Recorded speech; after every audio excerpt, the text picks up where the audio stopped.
भारत ने चीन को दो टूक कह दिया है, सुधर जाओ वरना नतीजा भुगतने के लिए तैयार रहो। वही सीमा पर जारी संघर्ष के बीच राजनीतिक युद्ध भी चल रहा है। बीजेपी और कांग्रेस में चीन को लेकर सवालों वाला रण जारी है। इसके बारे में भी पूरी जानकारी देंगे और इसके अलावा रूस से भारत में कुछ ऐसा आ रहा है जिससे चीन की चिंता बढ़ गई है।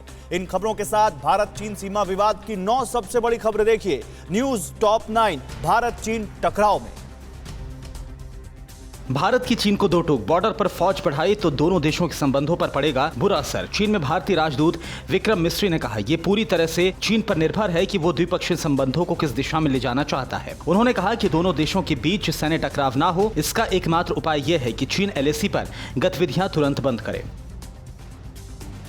चीन के साथ सीमा विवाद को लेकर कांग्रेस लगातार केंद्र सरकार पर हमला कर रही है। आज कांग्रेस नेता कपिल सिब्बल ने दावा किया कि सैटेलाइट के जरिए आई तस्वीरों में चीनी सैनिक गलवान नदी के पास बड़ी संख्या में टेंट बनाते दिखे हैं। बुलडोजर और भारी उपकरण मौजूद हैं। सिब्बल ने पूछा, केंद्र सरकार क्या कर रही है? उन्होंने कहा, प्रधानमंत्री को सार्वजनिक रूप से चीन की हरकतों की निंदा करनी चाहिए। चीन के साथ सीमा विवाद के बीच बीजेपी अध्यक्ष जेपी नड्डा ने कांग्रेस पर तीखा हमला किया। नड्डा ने कहा कि चीन पर कांग्रेस भ्रम फैला रही है। नड्डा ने कांग्रेस पर 10 सवाल पूछे। नड्डा ने सवाल उठाया, कांग्रेस और कम्युनिस्ट पार्टी ऑफ चाइना के बीच सटीक संबंध क्या हैं? दोनों के बीच टैक्टिकल अंडरस्टैंडिंग क्या है? नड्डा ने आरोप लगाया कि 2005 से 2008 के बीच पीएम नेशनल फंड से पैसा राजीव गांधी फाउंडेशन में भेजा गया। साथ ही भरोसा जताया कि पीएम मोदी के नेतृत्व में देश सुरक्षित है।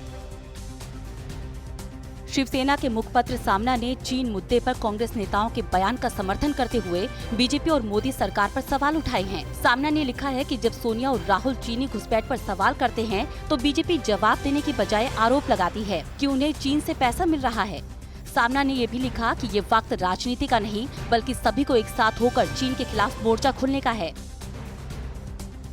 ये पुल दिखने में भले ही छोटा है लेकिन लद्दाख सीमा पर सामरिक दृष्टि से बेहद महत्वपूर्ण है। मुनस्यारी मिलन मोटर मार्ग के बीच बना वैली ब्रिज कुछ दिन पहले ही हैवी मशीन ले जाते वक्त टूट गया था। बीआरओ ने इस पुल को दिन रात मेहनत कर 4 दिन में दोबारा बनाया, जिसके बाद चीन सीमा पर सेना के लिए हथियार और राशन सप्लाई फिर से सामान्य हो गई है। पुल इतना मजबूत है कि जेसीबी से लेकर बुलडोजर तक इससे पार हो सकते हैं।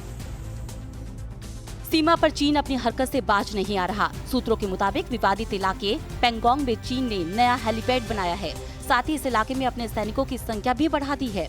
पेंगोंग के विवादित इलाके फिंगर 4 पर चीन के हेलीपैड बनाने से साफ है कि चीन बातचीत का सिर्फ दिखावा कर रहा है, शांति नहीं चाहता। भारत चीन में सीमा पर चल रहे तनाव के बीच रूस इस साल के आखिर तक भारत को S-400 advance air defence missile system की आपूर्ति करेगा। एक रूसी अखबार के मुताबिक रक्षा मंत्री राजनाथ सिंह के अनुरोध के बाद रूस S-400 मिसाइल सिस्टम भारत को जल्द देने पर सहमत हो गया है। S-400 मिसाइल डिफेंस सिस्टम दुश्मन के विमानों और मिसाइलों के लिए काल है। भारतीय सेना की सपोर्ट में कंगना ने एक वीडियो शेयर किया जिसमें वो चीन की प्रोडक्ट का बाइकआउट करने की अपील कर रही हैं। कंगना अपने फॉलोअर्स के साथ देश को संदेश दे रही हैं कि इस युद्ध में हम हर स्तर पर चीन का विरोध करें और उनके सामानों का बहिष्कार करें। चाइनीज गुड्स को बिल्कुल बॉयकॉट करेंगे और इस युद्ध में हिस्सा लेके भारत को जिताएंगे। जय हिंद। दिल्ली के लक्ष्मीनगर मेट्रो स्टेशन के पास स्वदेशी जागरण मंच के कार्यकर्ताओं ने चीनी कंपनियों के सामान में आग लगाकर विरोध जताया। लद्दाख में एलएसी पर चीन की सीनाजोरी के बाद से भारत में चीनी कंपनियों के सामान के बहिष्कार की मुहिम चल रही है। इन लोगों का कहना है कि अब से लोग चीनी सामान किसी भी हाल में नहीं खरीदें।